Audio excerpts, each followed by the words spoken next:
¿Qué sigue? Vamos. Super martes de super periodistas aquí en Producciones con lo que hay. Así es que muchas gracias por estar como siempre. Rubén Luengas, buenas tardes. Muy buenas tardes, Julio, a Ernesto, Arturo y a la audiencia. Muy buenas tardes a todos. Gracias, Ernesto, buenas tardes. Buenas tardes. Gracias, Arturo, buenas tardes.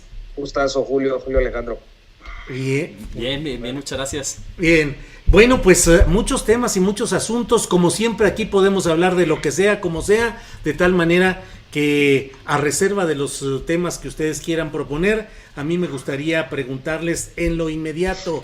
Ernesto Ledesma, ¿de acuerdo o no de acuerdo con que se adelante la revocación del mandato para que fuera en las mismas elecciones intermedias, como hoy lo ha propuesto el presidente López Obrador, en respuesta a los grupos que están presionando, queriendo, según dicen, que ya deje el cargo el presidente López Obrador? Mira, yo entiendo que se está teniendo varias interpretaciones esta propuesta de Andrés Manuel, como un revire que les está regresando la carta, etcétera, etcétera. Para mí no le veo un sentido lógico. Me parece que estamos en un tiempo mucho más complejo que eso. Casi podría decir que adelantar una cosa de esta naturaleza, pues me parece más un asunto casi de irresponsabilidad, porque ahorita estamos frente a una pandemia en cuestiones de salud y de la integridad de la vida de las personas, y con una crisis económica, con un colapso, no solamente en México, en el mundo entero. Me parece que la vida está en otra parte, como decía Milán Kundera, y creo que tendríamos que centrarnos en otras cosas que esto, que lo considero más... entiendo el sentido, hay que estar ahí, en ese lado, para ver cuántos toros estás viendo frente a la embestida y los fake news y todo. Pues por lo menos desde esta pradera, Ajá. Para mí no tendría sentido, y me parece irrelevante el tema o la propuesta que está haciendo el presidente. Ya está para el 2022, vámonos sobre el 2022, y ahorita atendamos 2020, claro. 2021, que el escenario es mucho más complicado. Ese es mi punto de vista frente a eso. Gracias, Ernesto Ledesma. Arturo Rodríguez, ¿qué piensas sobre este mismo tema? Mira, yo creo que se inscribe en una lógica en la que el presidente López Obrador ha estado configurando la idea de sus oposiciones como golpistas, o como ubicando cada una de las críticas, venga de donde venga, en ese mismo lado de los conservadores, mis adversarios, dice él, los conservadores. A mí me parece que en realidad estos son ya rejuegos muy ensayados, que esta es una extensión de algo que ya veíamos desde la semana pasada con la petición de reducción de presupuesto al 50% de los partidos políticos. Es decir, son dos temas en los que él ha sido insistente desde el año pasado, y que yo creo que forman parte de una forma de él confrontar la crítica, fundada o no, de sus opositores, una especie de estate quieto, que remite pues a dos temas que son centrales para la competitividad electoral, porque si bien es cierto, a todos nos puede sonar bien y hacer cierto sentido que los partidos donen sus presupuestos, o que se lleve a cabo una revocación de mandato, pues lo cierto es que tiene implicaciones electorales definitivas. Es decir, si no hubiera presupuesto suficiente para los partidos de oposición, o si se realizara la revocación de mandato en 2021, como él dice, pues sabemos que la competitividad de las oposiciones se vería aún más limitada de lo que de por sí está después del descalabro electoral del 2018. Y yo en esto trato de entenderlo no desde una perspectiva, digamos, parcial, porque a final de cuentas, es decir, creo que los comentarios mayoritarios que podemos recibir, no los estoy viendo en este momento, pero estarían diciendo que los partidos son unos corruptos, que quieren seguir, más o menos este discurso de que quieren seguir incurriendo en corrupción y que todas estas cosas que se dicen desde el discurso presidencial, por cierto, nos llevan a asumir que hay unos buenos que están en el gobierno, o sea, a eso orienta la narrativa, y otros malos que no están en el gobierno.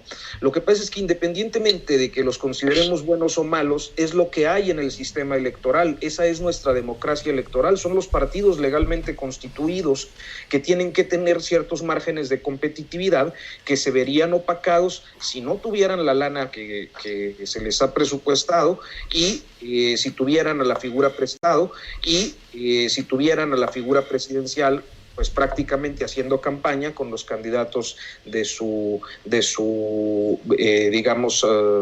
formación de partidos coaligados que lo respaldan. Entonces, esa es mi perspectiva, algo ciertamente con lo que él suele reaccionar ante ciertos contextos en los que de manera muy natural, no me quiero extender ya más, ya me colgué, pero se dan críticas o posiciones contrarias a lo que plantea o hace un presidente, sea cual sea, de cualquier partido. Gracias, Arturo Rodríguez. Rubén Luengas, ¿qué opinas? Pues mira, viene a mi mente aquella frase de Churchill de que la diferencia entre un político y un estadista es que el político piensa en la siguiente elección, mientras que el estadista piensa en la siguiente generación. No se debe pensar en este momento ni en la siguiente elección ni en la revocación de mandato. Es una verdadera estupidez. En este momento se tiene que estar enfrentando la situación en la cual está insertado México, que es una crisis global sin precedente, que no sabemos cómo va a terminar, que está poniendo en jaque a la economía, al comercio, al turismo, pero sobre todo que está poniendo en jaque a seres humanos que no tienen ni idea de qué va a pasar con ellos en el futuro de sus vidas.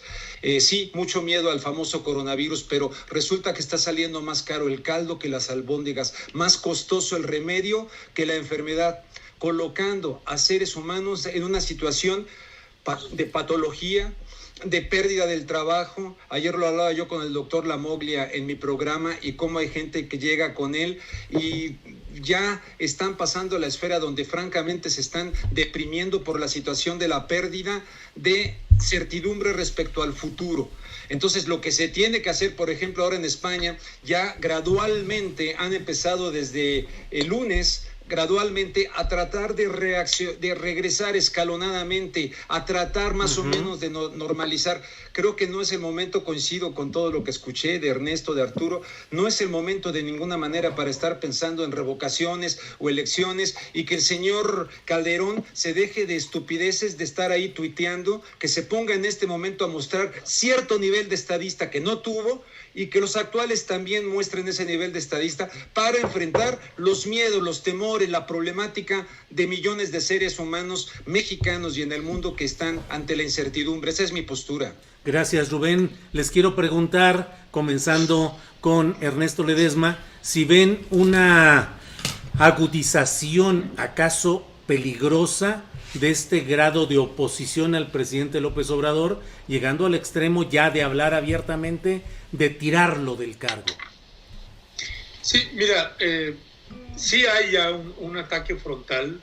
Me parece que saben que no hay ahorita elementos para tumbarlo, pero digamos que está iniciando una campaña en vías de eso y lo más inmediato las elecciones del 2021, ¿no? Sobre esa misma sí veo bastantes dientes ahí afilados, están a todo lo que dan y espérate los siguientes 15 días, lo que resta de abril.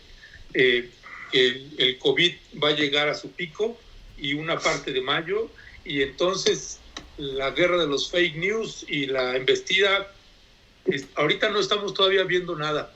De lo ¿Todavía que viene nada? En los sí, a eso me refiero. Todavía no está tan fiera como se va a venir. Y a mí me parece que este planteamiento que hizo Andrés Manuel más que centrarlo en la revocación del mandato, yo lo pienso más en función ahorita de lo que mencionaba Arturo, ¿no? Pensando en la asignación de los presupuestos.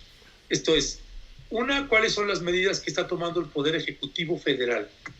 Dos, ¿cuáles son las medidas que está tomando el Poder Legislativo? ¿No? Porque todavía no lo vemos ahí. Y el presupuesto, por ejemplo, recortar el presupuesto de los partidos políticos, la mitad, antes de COVID, y durante COVID y después de COVID, ojalá lo cortaran a 3/4 partes del presupuesto que está, porque es una verdaderamente grosería. Claro. Dos, la cuestión de tendría que haber un replanteamiento para la crisis económica que se avecina, que no va a ser solamente 2020, es 2021, y hay toda una incertidumbre de cómo se va a recomponer, porque lo que se cayó fue toda la cadena productiva, de principio a fin. No es una crisis en una industria, no, es toda la cadena productiva, desde la fábrica que fabrica, que hace, los trabajadores que están ahí, que tampoco ya pueden trabajar ni fabricar, que no tienen un sueldo, desde el transportista, los transportistas que distribuyen toda esa mercancía, los negocios que reciben esa mercancía, las personas que trabajan en esos negocios para vender esa mercancía, toda la cadena productiva en todas las áreas es un desplome total. Bien. ¿Qué está haciendo el Poder Legislativo ahí? Por ejemplo, ¿por qué no se plantea un recorte también con las plurinominales? ¿No? Claro, claro. El presupuesto del Instituto Nacional Electoral, Claro. Vaya, el número de legisladores, habría que replantearse en términos del presupuesto de la Federación. ¿Qué están proponiendo los partidos políticos, el Poder Legislativo en ese sentido? No los veo en ningún lado haciendo propuestas concretas de recorte presupuestal para apoyar la pandemia económica que se nos avecina. Gracias, Ernesto Ledesma. Arturo Rodríguez, gobernadores pidiendo que se revise el pacto fiscal y uno de ellos diciendo que podría salir del pacto fiscal, que es el caso del jalisciense Enrique Alfaro. Gobernadores panistas pidiendo que se revise la asignación presupuestal para la atención sanitaria frente al COVID-19. Estamos en presencia, Arturo Rodríguez, de una rebelión de cierto segmento de gobernadores contra el presidente López Obrador. Fíjate, yo tengo la sensación de que estamos más bien en un escenario de fintas, donde evidentemente hay quienes intentan capitalizar políticamente y en el caso del gobierno mantener su presencia en un contexto en el que efectivamente existe una muy elevada, ¿cómo pudiéramos decirlo? Pues no sé si la palabra está un poco proscrita, pero sí, polarización, ¿no? Uh-huh. Posturas muy enconadas de las diferentes corrientes políticas en las que observamos este tipo de cosas. Bueno, pues les reducimos el presupuesto o vamos a la revocación de mandato a adelantarla, o ellos dicen vamos a salirnos del pacto fiscal, como si eso fuera algo tan sencillo, y además considero que una imprudencia tremenda. Los estados en general, y lo que quiero ilustrar con esto es que tampoco este tipo de posturas son novedad. O sea, yo creo que muchas veces llegamos a ver inclusive campañas de la sociedad civil, por ejemplo, si no pueden renuncien, era una. Sí vimos muchas veces en las marchas, en las diferentes manifestaciones de las izquierdas formales o no, diciendo renuncia Peña o fuera Calderón, y eso no detonaba que el presidente los acusara de golpistas, ¿no? Sino que pues, era parte de un rejuego de oposiciones al poder natural en un modelo de discusión democrática. Hoy, cuando vemos esto, tiene otras connotaciones, creo que por las que les da el propio presidente y también por la presencia de poderes económicos importantes entre las filas de sus opositores, pero además este otro ingrediente adicional de los gobernadores, que además representan un poder real y geográficamente relevante en muchos de estos casos, presupuestalmente también, que suelen reclamar, sobre todo en los estados que tienen un mayor desarrollo económico, particularmente en el ámbito industrial, como sería el caso de Tamaulipas, Nuevo León, Coahuila, Jalisco, entre otros, Guanajuato, que dicen aportamos mucho a la federación y nos regresan muy poco. Y esta es una discusión viejísima. Yo recuerdo desde que empezaba yo mis primeros años de reporteo, cómo las invocaciones a Ramos Arizpe y al ideal federalista eran persistentes en los gobernadores en aquella época en la que empezaban a tener muchísimo poder después de la alternancia del 2000, ¿no? Claro. Cuando surge la CONAGO y todo esto, y entonces hablaban, hay que revisar el pacto fiscal y todo.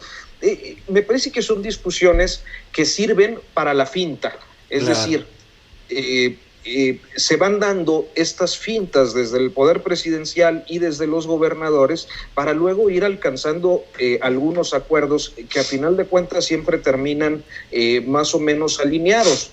Esto me parece que ha ocurrido al menos en 3 ocasiones en lo que va de la administración de López Obrador. Esta sería la más álgida, pues dadas las condiciones de emergencia. Gracias, Arturo Rodríguez. Rubén Luengas, el diario Financial Times ha publicado hoy un texto en el cual habla de la tragedia presidencial en desarrollo en México. Dicen que cada vez más voces en la élite de México hablan de una inminente tragedia. Dice además que deben lanzarse desafíos legales contra algunas de las políticas más cuestionables del presidente López Obrador.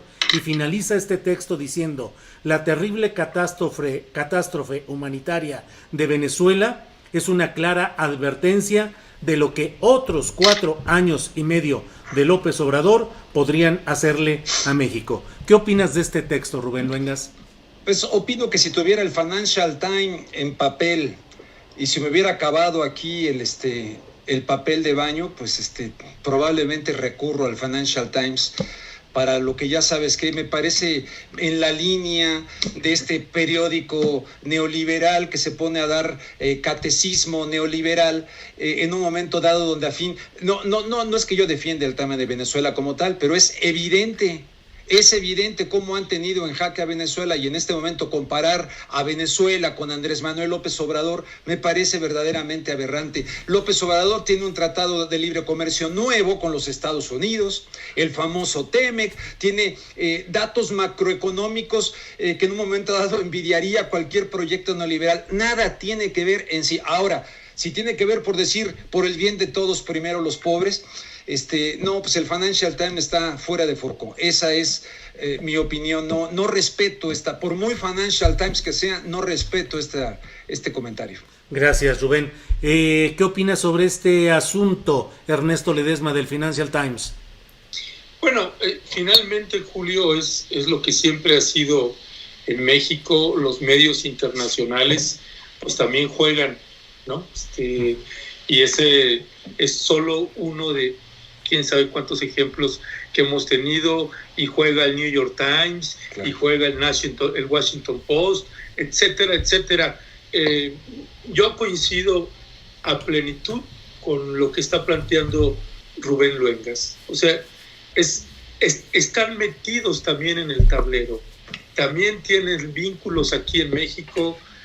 Lo ha mostrado también el New York Times con distintas portadas en distintos momentos, dándole, por ejemplo, cabezas principales a Claudio X González. Y Financial Times todavía está peor. Si hablamos de un medio neoliberal, pues como decía Rubén, o sea, podríamos usarlo escatológicamente para esos fines, ¿no? Bueno, gracias, Ernesto Ledesma. En otro tema, Arturo Rodríguez. Bueno, antes déjame decirte, no es una noticia demasiado relevante, pero hay que darla. Lili Telles deja la bancada de Morena por diferencias de criterio. Le agradece a Alfonso Durazo, a Ricardo Monreal y en especial al presidente de la República por el respeto que han tenido hacia mi persona. se queda como senadora sin partido Lili Téllez. Y esto me permite, Arturo Rodríguez, preguntarte cómo ves. Estamos viendo la organización de grupos en Facebook, en WhatsApp, abiertamente promoviendo que se tire al presidente López Obrador. Del otro lado, ¿cómo ves a los grupos de Morena o en general a los seguidores de López Obrador, organizados o desorganizados, listos para resistir esta embestida o dispersos? Oh, yo creo que lo que pasa es que es un poco volátil hablar en términos de Morena, de los partidos coaligados y del apoyo a López Obrador, ¿cómo podría explicarlo?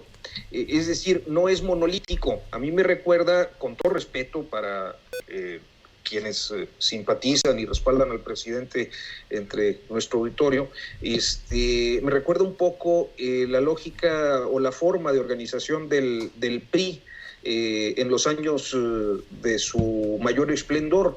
Esta idea de que dentro del PRI había una coexistencia de diferentes corrientes y grupos políticos e ideológicamente opuestos en muchos casos, donde se podían identificar quizás pues algunos liberales, que sería, no sé, creo que el mayor o uno de los mayores representantes pues vendría siendo Reyes Heroles, gente más próxima al socialismo cardenista o continuadora de esa tradición, la gente de los corporativos, de los grandes corporativos sectoriales, y naturalmente pues las élites estas que terminaríamos conociendo como la tecnocracia o los neoliberales, y todo eso coexistía dentro de un mismo partido, entre otros, ¿no?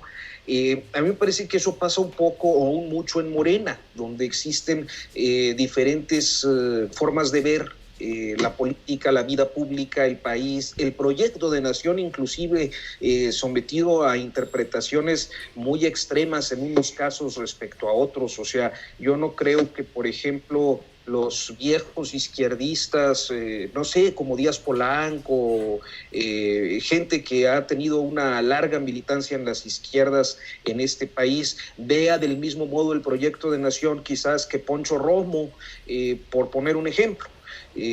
Pero bueno, a final de cuentas me parece que el eje cohesionador de todo esto siempre es el presidente de la República, y que a la hora de, dar cauce a las definiciones políticas que en este caso pudieran servir para la apología presidencial ante un caso de embestida que pudiera ser real o un tanto inflado, no lo sé todavía, en ese momento sí hay una cohesión, porque el único punto de convergencia de todos estos grupos es justamente el respaldo a López Obrador, y creo que eso está bastante a salvo en tanto tiene una presencia mayoritaria en las cámaras de diputados y senadores, que tiene un avance electoral indiscutible, que yo creo que el próximo año, dudo mucho equivocarme, puede lograr la mayoría de los gobiernos de los estados, por la mitad,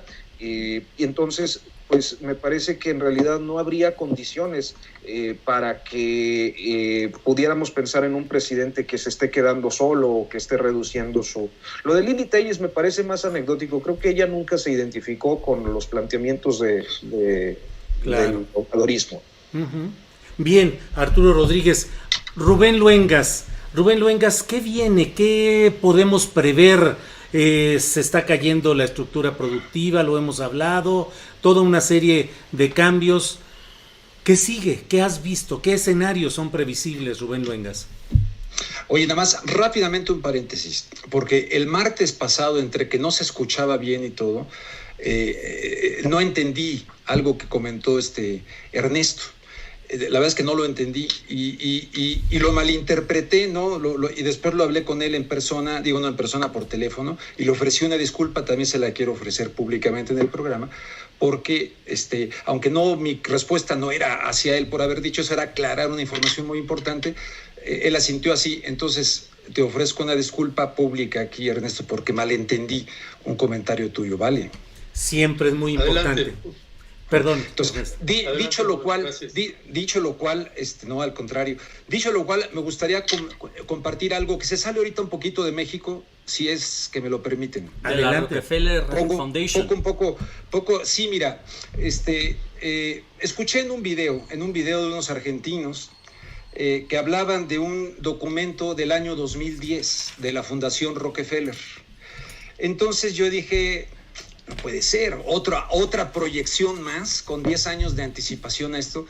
Entonces me metí a los documentos originales que se los he mandado a Julio, a los dos se los mandé de hecho, pero a Julio Alejandro ahí que masca bien el inglés y bueno, tú también, pero entonces ahí están. Y resulta que me di cuenta, caray, es verdad, ¿no? La Fundación Rockefeller, pero nada más, en el último programa que estuve contigo en la octava llevé este libro, ¿te acuerdas? Sí. La guerra en contra de los débiles. El Sí. autor, Edwin Black, judío, ganó premio Pulitzer con esta investigación. Y resulta que él pone aquí el papel que jugaron organizaciones filantrópicas, entre ellas la Rockefeller, con la eugenesia, campaña de eugenesia en Estados Unidos para la creación de una raza superior. En Estados Unidos, mucha gente ignora esto, pero premio Pulitzer, la guerra en contra de los débiles, War Against the Weak, el papel de la Fundación Rockefeller. Bueno, pues me encuentro que en el 2010 la Fundación Rockefeller, dentro de su proyección que tenía para el 2012, no para el 2020, para el 2012, era algo que le llaman lockstep. A ver, Julio Alejandro, ¿cómo traducimos? Lockstep. El paso de la cerradura, ¿no? De cerrar, etcétera, el ¿no? proceso de clausuramiento de una sociedad. De una sociedad, en términos generales. Bueno, entonces, junto con la Global Business Network, es una consultora especializada en planificación de escenarios futuros respecto a las tendencias, fundada por Peter Schwartz. Este hombre es clave. ¿Y qué crees que decían en 2010, hace 10 años? Una pandemia que servirá como catalizador para la imposición de un estado policíaco autoritario, lo ponían en el 2012, un virus tremendo que dejará al mundo en caos, infectando al 20% de la población mundial, devastando el comercio mundial, el turismo, los alimentos. China saldrá bien parada, pero se impondrá el cubrebocas, el chequeo de temperaturas, y dice, y la gente va a empezar a reaccionar 10 años después de que les van a imponer un estado policíaco tipo George Orwell 1984, con detectores de temperatura como ya los hay ahorita en Corea del Sur, y de otras cosas. Pero cuando la gente quiera reaccionar, dice la Fundación Rockefeller, y estos ya los tendrán totalmente controlados por la tecnología 5G. Entonces, con todas las cosas que ya antes he comentado y consciente de que gente de la audiencia va a decir, ya salió este güey de Luengas otra vez con sus conspiraciones. Ahí está el documento. Se equivocaron nada más por 8 años. 2012 ya se lo mandé a Julio Alejandro y describen esto, incluido el tapabocas, el autoritarismo, esto que estamos viviendo. Entonces nomás comparto la información para que cada quien haga con esta información lo que quiera, incluso lo que yo haría con el Financial Times. Querido Rubén, mencionas que el 5G, que la tecnología 5G, ¿está explicado en ese informe del Rockefeller?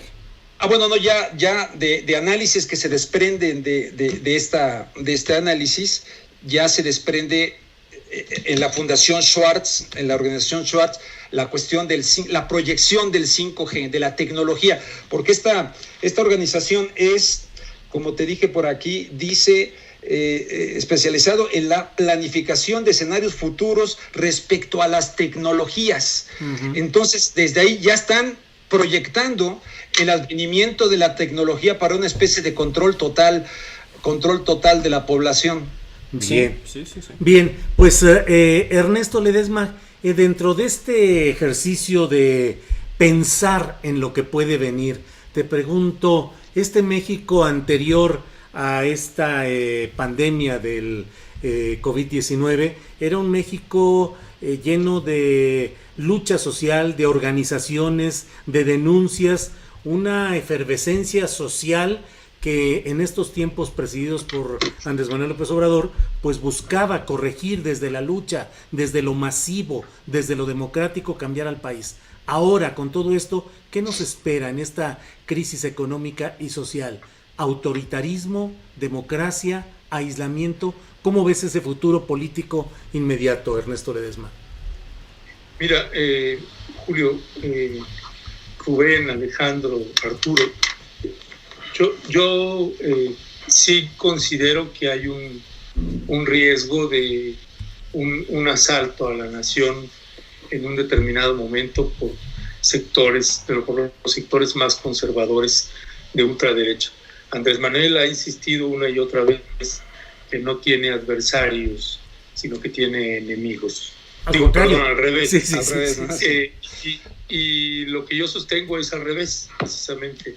Él tiene más enemigos que adversarios, porque el adversario busca derrotarlo, pero el enemigo busca destruirlo. Y cuando hablo de destruirlo, me refiero no solamente a él, al jefe del Ejecutivo Federal, sino al proyecto que él representa, que algunas cosas las comparto, otras cosas no las comparto, del propio proyecto del presidente. Me parece que combate una línea del neoliberalismo y a la vez tiene proyectos neoliberales como el Tren Maya u otros demonios. Pero más allá de eso, estos sectores conservadores, esta ultraderecha que además se vinculó con crimen organizado, o sea, seguimos sin estar exentos ahí de todos los gobernadores que estén vinculados con eso. Y hay varios, por ejemplo, un estado que hay algunos estados donde ahorita el crimen organizado se está enraizando. O sea, los huecos, los flancos que se están abriendo con el COVID, ni siquiera los estamos viendo, salvo cuando vas a provincia y empiezas a ver ahí algunas señales o algunos rasgos de todo lo que se está moviendo y que no estamos viendo, ¿no? Uh-huh. Tienes ahorita, por ejemplo, el tema con los gobernadores y tienes unas elecciones en el 2021. Estos, por ejemplo, 4 gobernadores, también tuviste un bloque de gobernadores que se opusieron al INSABI, ¿no? Sí. A mí me parece que ahorita también la población civil y los medios de comunicación tendríamos que empezar también a focalizar nuestra mirada en cuál está siendo el papel de cada uno de los gobernadores en sus entidades federativas en materia de salud y en materia de procuración de justicia. Porque tienes, por ejemplo, en esta sopa de letras, tienes a gobernadores que no les importa el COVID ni el escenario dantesco que se nos pueda avecinar. Claro. Y esto lo digo sin dramatizar, es básicamente dantesco porque nos va a implicar la vida de muchas personas. Claro. Es simplemente el papel que están teniendo varios gobernadores con el papel que están empezando a juntarse con varios grupos empresariales. Es decir, no es un empresario, no es un grupo empresarial, son varios grupos empresariales y el principal, el Consejo Coordinador Empresarial. Y ahí se va a dar una metástasis que habrá que ver. Quien le atine al diagnóstico, pues le aplaudiremos, pero ojalá eso nos ayudara a resolver algo, ¿no? Bien, pues gracias Ernesto Ledesma por esta reflexión.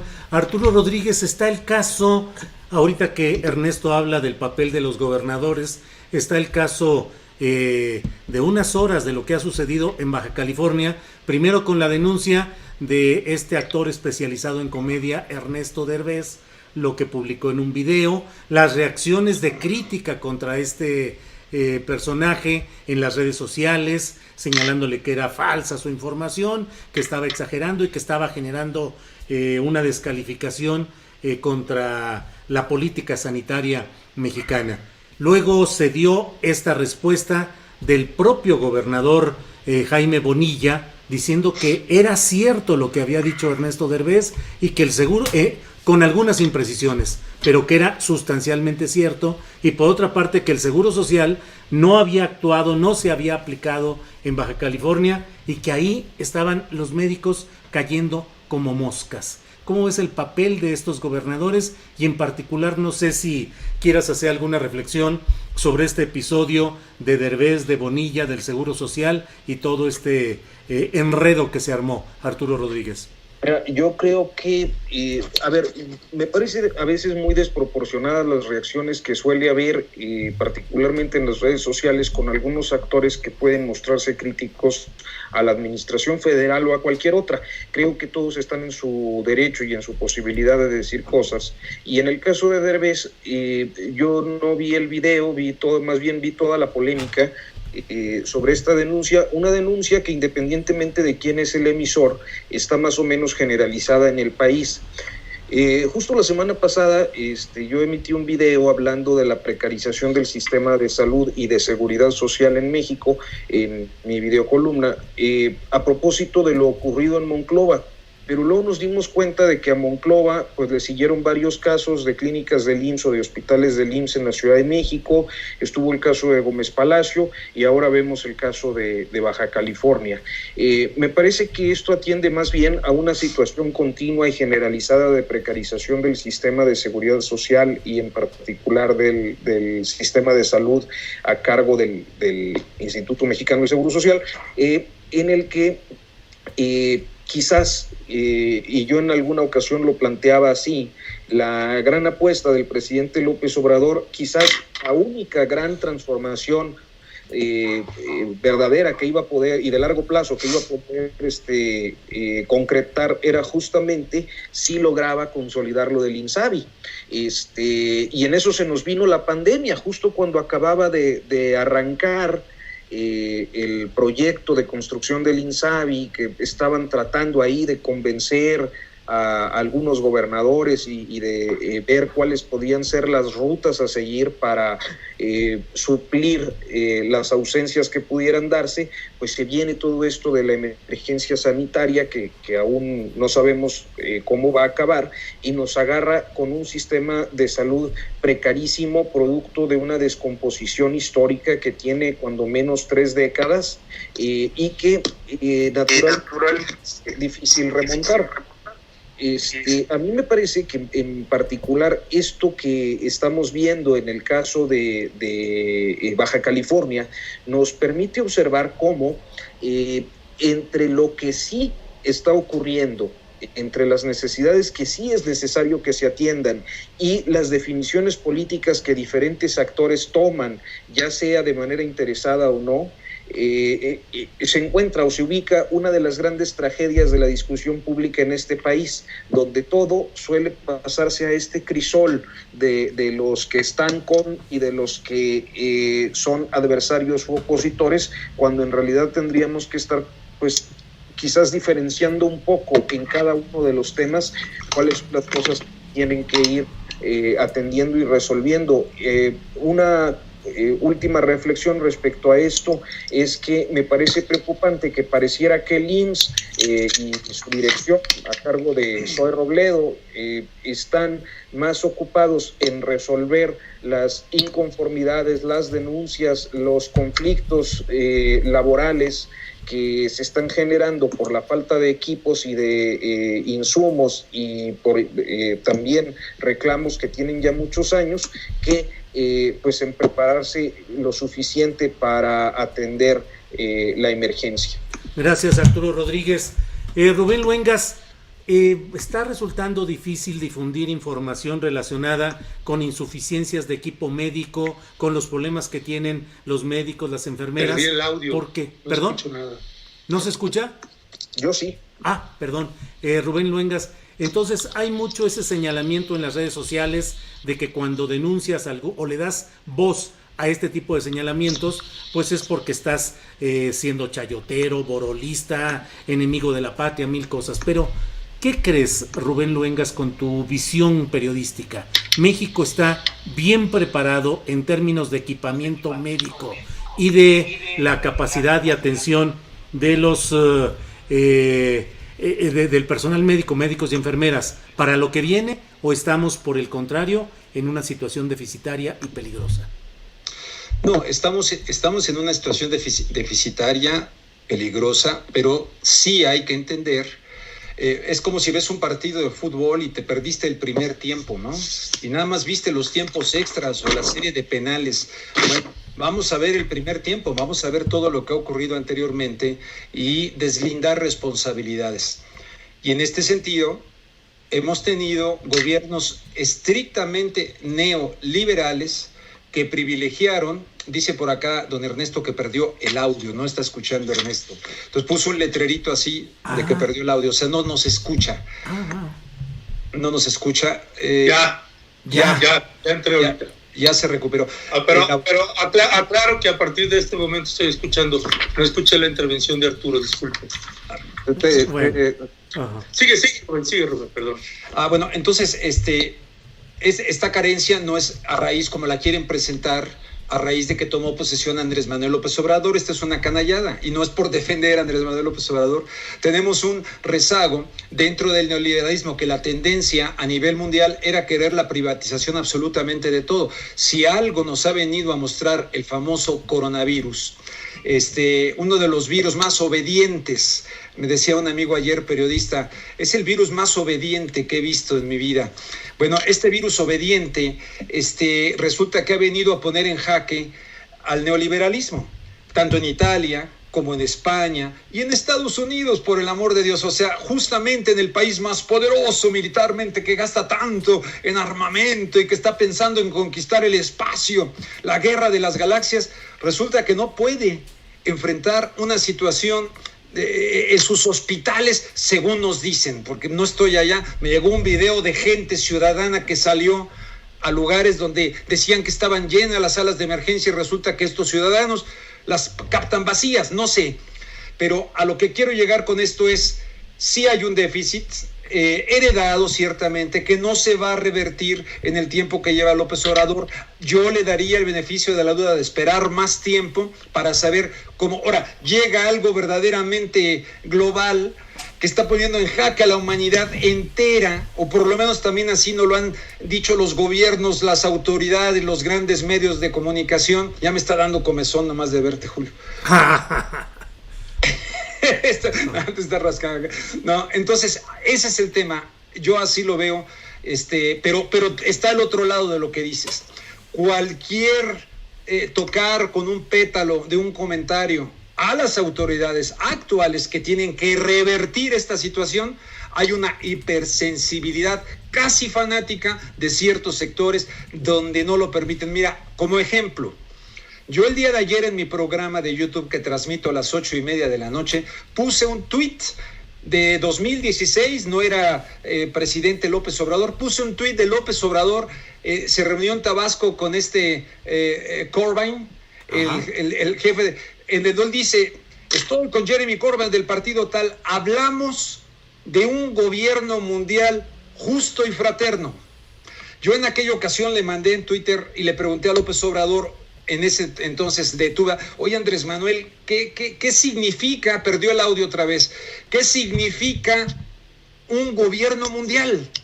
Tú lo dijiste ahí, jamás recibí una respuesta. Y ayer lo compartí. Ajá. Y la gente, no lo saquen de contexto. Digo, no, yo no estoy sacando nada. Yo quisiera conocer el contexto, cuál es un gobierno mundial en el Twitter, que me llama mucho la atención que no se haya armado una polémica en México. Un gobierno mundial, ¿qué es eso?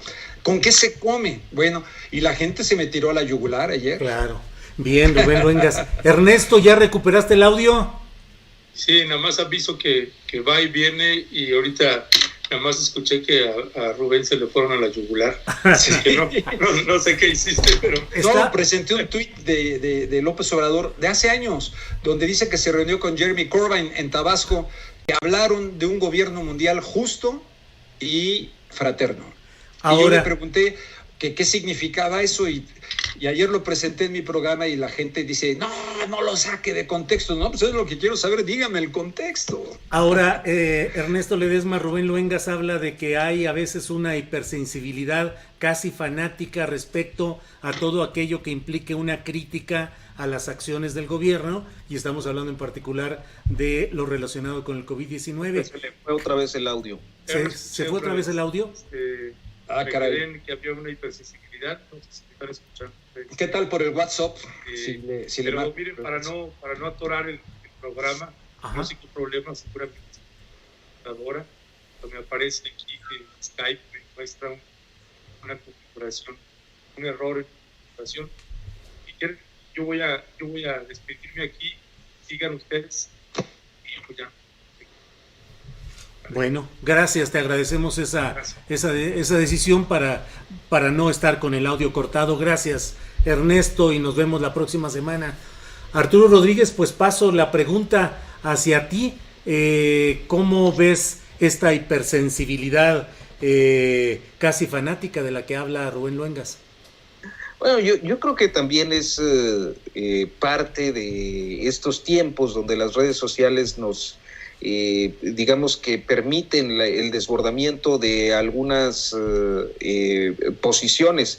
Yo sí siento que hay, y esta ha sido una crítica persistente de mi parte al presidente, que al colocar todo tipo de crítica en un mismo costal de sus adversarios, los conservadores, propicia que aquellos reclamos que sí son genuinos terminen en un mismo rango de golpismo.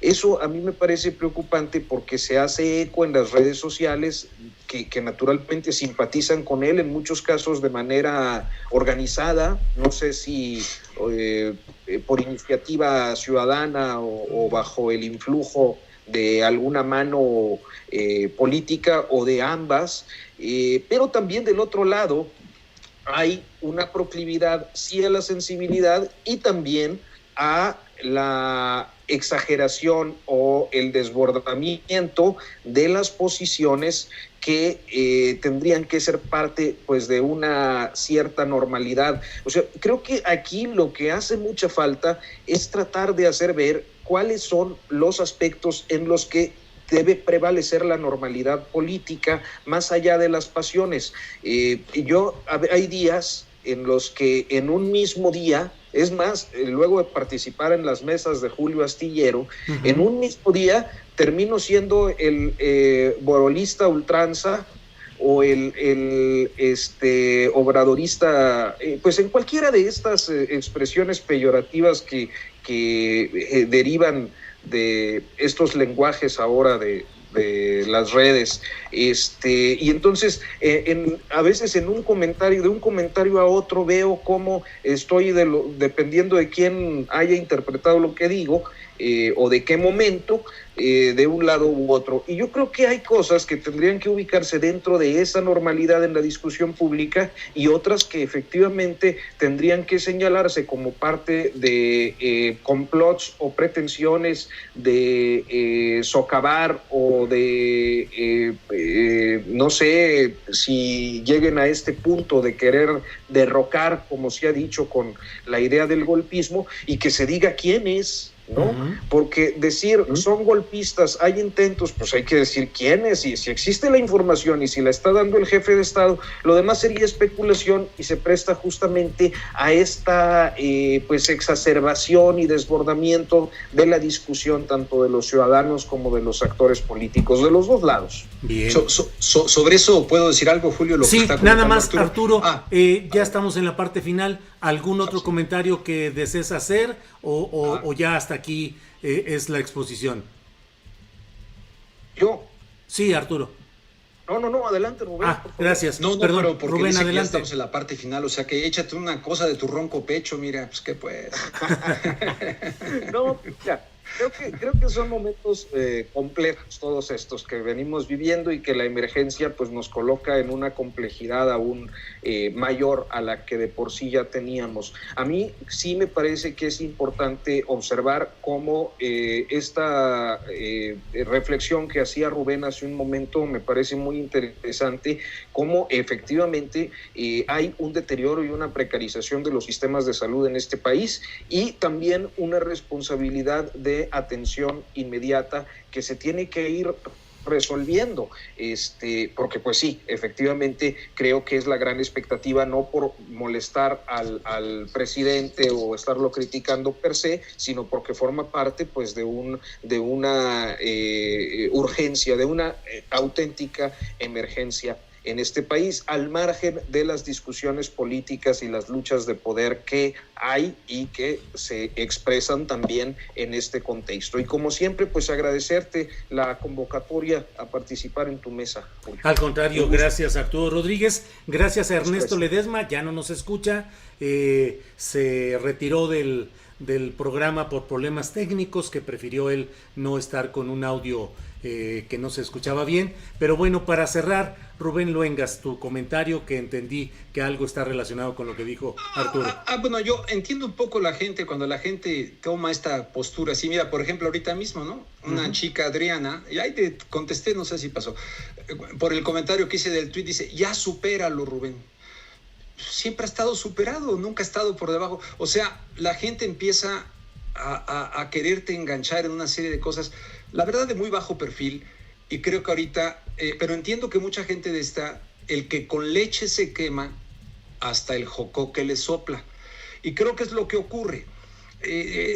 Fue tan atacado López Obrador a lo largo de tantos años en su calidad de disidente, de opositor, que la gente toma una actitud paternalista y en un momento dice, no, son los malos, los tiburones. Bueno, aquí la gente tiene que aprender a distinguir entre quien ataca por quererlo derrocar, por querer agandallarse del poder, etcétera, y lo que dijo Octavio Paz cuando ingresó al Colegio Nacional en 1967. Una sociedad sin crítica no puede ser una sociedad sana. Y la crítica no es ¡pum!, hacer tal cual y destruir, sino distinguir, separar, desdoblar. Y si algo no podemos dejar de ejercer nosotros los periodistas, es esa calidad un poco de inspectores.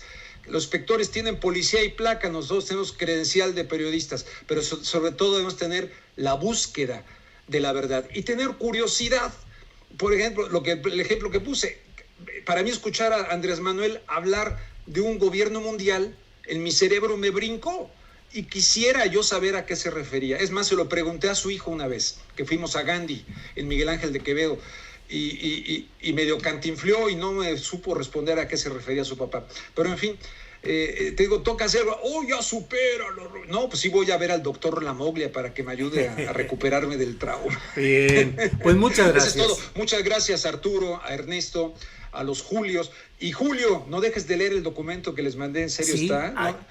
Aquí estábamos ya empezando a revisar. Está lo vamos a leer. Proyección. Oye, qué magos, el del Pentágono. ¿Te acuerdas? Claro. El del Pentágono, el del Consejo Nacional de Inteligencia, ahora el de la Fundación Rockefeller, que no me merece así mucha confianza, vinculados con los Bill Gates, claro, en muchos proyectos. Óyeme, ¿por dónde va lo del coronavirus? Bueno. ¿No? Ya pues, no te rasques, que me da comezón. Mira, ándale, no estoy rascando, me estoy apretándome.